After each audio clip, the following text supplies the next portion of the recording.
जय जय साईं राम। सर्वप्रथम मैं श्रद्धा के साथ श्री साईं बाबा के चरणों में प्रणाम करती हूँ। ओम साईं राम। श्री साईं सच्चरित्र अध्याय 35। काका महाजनी के सेठ। मुंबई में ठक्कर धर्मसिंह जेठा भाई कानूनी सलाहकार की एक फर्म थी। काका इस फर्म के व्यवस्थापक थे। सेठ और व्यवस्थापक के संबंध परस्पर अच्छे थे। श्रीमान ठक्कर को ज्ञात था कि काका बहुधा शिरडी जाया करते हैं और वहां कुछ दिन ठहरकर बाबा की अनुमति से ही वापस लौटते हैं। कौतूहलवश बाबा की परीक्षा करने के विचार से उन्होंने भी होलिका उत्सव के अवसर पर काका के साथ शिरडी ही जाने का निश्चय किया। काका का शिरडी से लौटना सदैव अनिश्चित सा ही रहता था, इसलिए अपने साथ एक मित्र को लेकर वे तीनों रवाना हो गए। मार्ग में काका ने बाबा को अर्पित करने हेतु 2 सेर मुनक्का मोल लिए। ठीक समय पर शिरडी पहुंचकर वे उनके दर्शनार्थ मस्जिद में गए। बाबा साहेब तरखड़ भी तब वहीं पर थे। श्री ठक्कर ने उनसे आने का हेतु पूछा। तरखड़ ने उत्तर दिया कि मैं तो दर्शन के लिए ही आया हूँ, मुझे चमत्कारों से कोई प्रयोजन नहीं। यहाँ तो भक्तों की हार्दिक इच्छाओं की पूर्ति होती है। काका ने बाबा को नमस्कार कर उन्हें मुनक्के अर्पित किए। तब बाबा ने उन्हें वितरित करने की आज्ञा दे दी।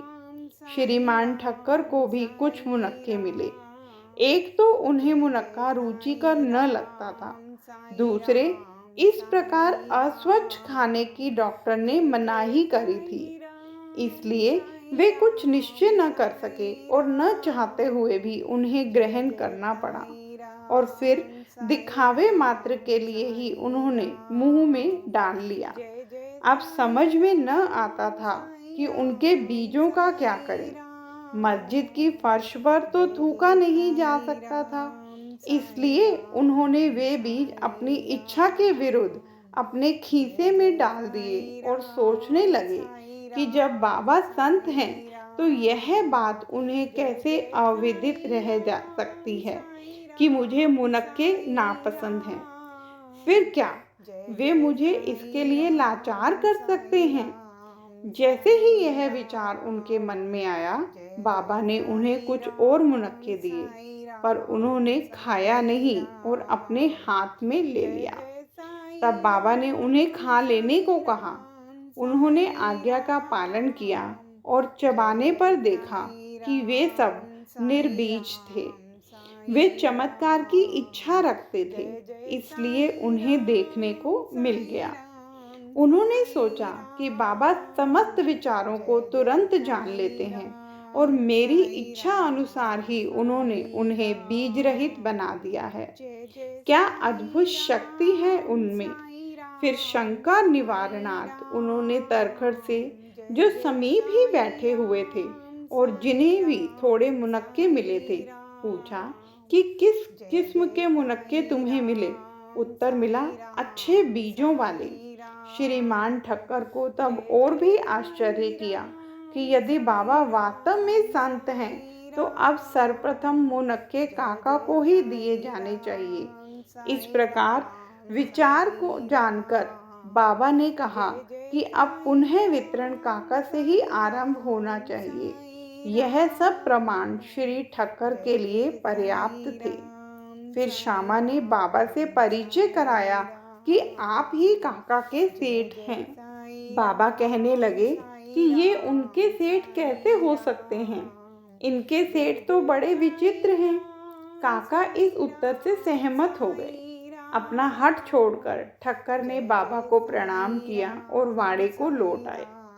मध्याह्न की आरती समाप्त होने के उपरांत वे बाबा से प्रस्थान करने की अनुमति प्राप्त करने के लिए मस्जिद में गए। श्यामा ने उनकी कुछ सिफारिश की।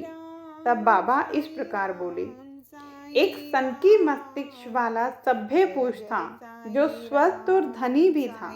शारीरिक और मानसिक व्यथाओं से मुक्त होने पर भी वह स्वतः ही अनावश्यक चिंताओं में डूबा रहता और व्यर्थ ही यहाँ वहाँ भटककर अशांत बना रहता था। कभी वह स्थिर और कभी चिंतित रहता था। उसकी ऐसी स्थिति देखकर मुझे दया आ गई और मैंने उससे कहा कि कृपया अब आप अपना विश्वास एक इच्छित स्थान पर स्थिर कर लें। इस प्रकार व्यर्थ भटकने से कोई लाभ नहीं। शीघ्र ही एक निर्दिष्ट स्थान चुन लो। इन शब्दों से ठक्कर की समझ में तुरंत आ गया कि यह सर्वथा मेरी ही कहानी है। उनकी इच्छा थी कि काका भी हमारे साथ ही लौटें। बाबा ने उनका ऐसा विचार जानकर काका को सेठ के साथ ही लौटने की अनुमति दे दी।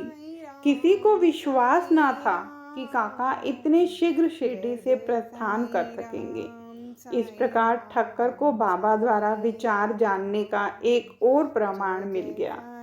तब बाबा ने काका से 15 रुपए दक्षिणा मांगी और कहने लगे कि यदि मैं किसी से 1 रुपया दक्षिणा लेता हूँ तो उसे 10 गुना लौटाया करता हूँ। मैं किसी की कोई वस्तु बिना मूल्य नहीं लेता और न तो प्रत्येक से मांगता ही हूँ। जिसकी ओर फकीर इंगित करते हैं उससे ही मैं मांगता हूँ और जो गत जन्म का ऋणी होता है उसकी ही दक्षिणा स्वीकार हो जाती है। दानी देता है और भविष्य में सुंदर उपज का बीजारोपण करता है। धन का उपयोग धर्मोपार्जन के निमित्त ही होना चाहिए। यदि धन व्यक्तिगत आवश्यकताओं में व्यय किया गया तो यह उसका दुरुपयोग है। यदि तुमने पूर्व जन्मों में दान नहीं दिया है तो इस जन्म में पाने की आशा कैसे कर सकते हो। इसलिए यदि प्राप्ति की आशा रखते हो तो अभी दान करो। दक्षिणा देने से वैराग्य की वृद्धि होती है और वैराग्य प्राप्ति से भक्ति और ज्ञान बढ़ जाते हैं। 1, 2 और 10 गुना लो। इन शब्दों को सुनकर श्री ठक्कर ने भी अपना संकल्प भूलकर बाबा को 15 रुपए भेंट किए। उन्होंने सोचा कि अच्छा ही हुआ जो मैं शिरडी आ गया। यहाँ मेरी सब शंकाएं नष्ट हो गई और मुझे बहुत कुछ शिक्षा प्राप्त हो गई। ऐसे विषयों में बाबा की कुशलता बड़ी अद्वितीय थी। यद्यपि वे सब कुछ करते थे फिर भी वे इन सब से अलिप्त रहते थे। नमस्कार करने या न करने वाले दोनों ही उनके लिए एक समान थे। उन्होंने कभी किसी का अनादर नहीं किया।